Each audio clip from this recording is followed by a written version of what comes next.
Here in the Grand Forks region, we have various sectors that we really prioritize as an economic development organization, such as the UAS industry, biotech, biomedicine, and energy and environment.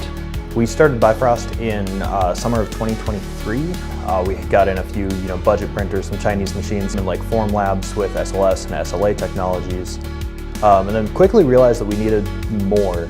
With the Stratasys H350, we are now able to produce parts that are more in line with injection molding and older technologies for machining plastics. Customers are able to see production volumes, thousands, tens of thousands of parts within days or weeks.